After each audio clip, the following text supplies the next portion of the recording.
Oke teman-teman, jadi pada video kali ini kita akan membahas yaitu monetisasi YouTube tahun 2024 ini teman-teman ya. Jadi pada tahun 2024 ini ada beberapa kebijakan baru nih buat oleh pihak YouTube dan juga fitur-fitur baru yang diluncurkan oleh pihak YouTube. Jadi ini bisa memudahkan bagi para kreator teman-teman tentu saja ya. Jadi untuk tahun 2024 ini sangat berbeda sedikit dengan tahun 2022-2023 teman-teman ya. Saya punya channel YouTube tahun 2020 monetisasi dan itu saya lihat di tahun 2024 ini ada beberapa kebijakan-kebijakan yang agak sedikit berubah tentu saja teman-teman ya. Oke, yang pertama yaitu adalah monetisasi YouTube Short teman-teman. Tentu saja ini adalah sebuah keringanan bagi konten kreator di YouTube karena ini monetisasi YouTube Short ini memiliki persyaratan yang cukup ringan sekali dibandingkan monetisasi video panjang teman-teman tentu saja ya. Oke, saya akan menjelaskan. Jadi untuk persyaratannya yaitu 500 subscriber dan juga 10 juta penayangan teman-teman ya. Dan jadi kita akan mengupload 3 video short dan video itu akan dilihat oleh pihak YouTube seberapa ramekah video yang kita buat teman-teman tentu saja ya.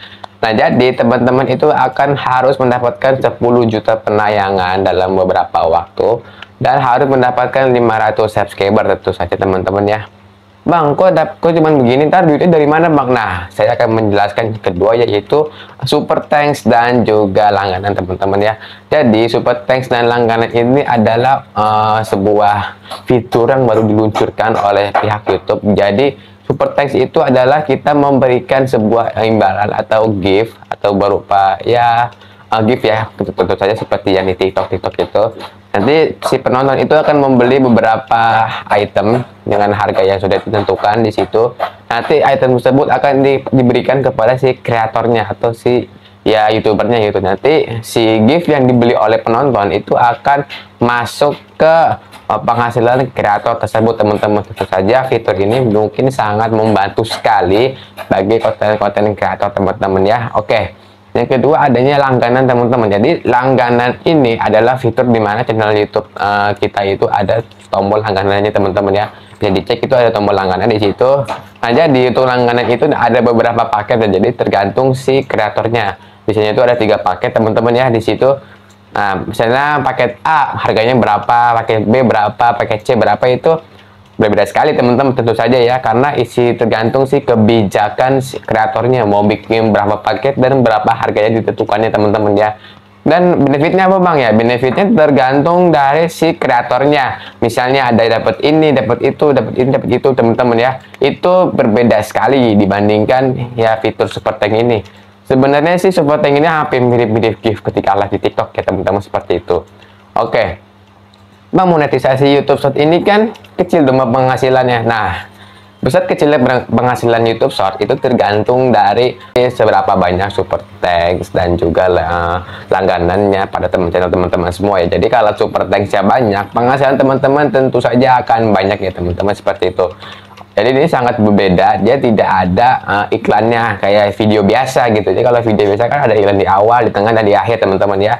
Kalau video YouTube Short itu ada iklannya, tapi dia sangat sedikit. Misalnya seperti contohnya teman-teman, kita scroll banyak video short, nanti ada di beberapa video yang udah kita scroll pasti muncul iklan. Nah, mungkin itu iklan YouTube Short, tapi itu kan kemungkinan kecil banget ya dibandingkan video biasa tentu saja teman-teman ya. Oke, selanjutnya di sini ada yang namanya itu pajak Google AdSense teman-teman. Jadi pajak Google AdSense ini fitur yang kebijakan baru, sebenarnya bukan fitur sih ya, ini kebijakan baru yang diluncurkan si pihak YouTube. Jadi di mana para kreator di YouTube itu wajib mengisi formulir pajak. Jadi YouTube itu ada Google AdSense itu ada 2 pajak tentu saja teman-teman ya.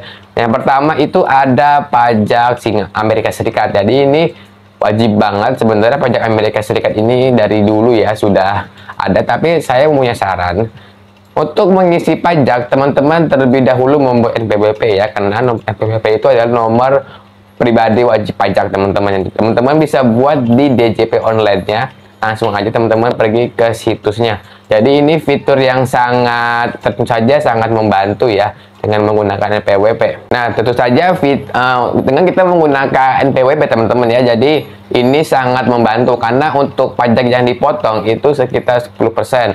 meski kita tidak menggunakan NPWP, pajak yang dipotong itu 30% teman-teman ya. Jadi saran saya adalah buat terlebih dahulu NPWP, baru kemudian teman-teman mengisi si form pajak Amerika Serikat ini teman-teman ya. Jadi itu memang diperlukan sekali. Jadi untuk mendapatkan potongan yang lebih kecil, sekitar 10% teman-teman. Jika kita tidak menggunakan NPWP, potongannya itu 30%.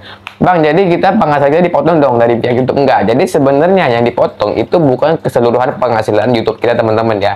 Jadi yang dipotong itu adalah penghasilan dari Amerika Serikat saja. Jadi misalnya kita ada penonton dari Amerika Serikat, nah itu kan berubah jadi ada nilainya tuh ya, misalnya berapa rupiah. Itu kecil sih teman-teman, contohnya ya.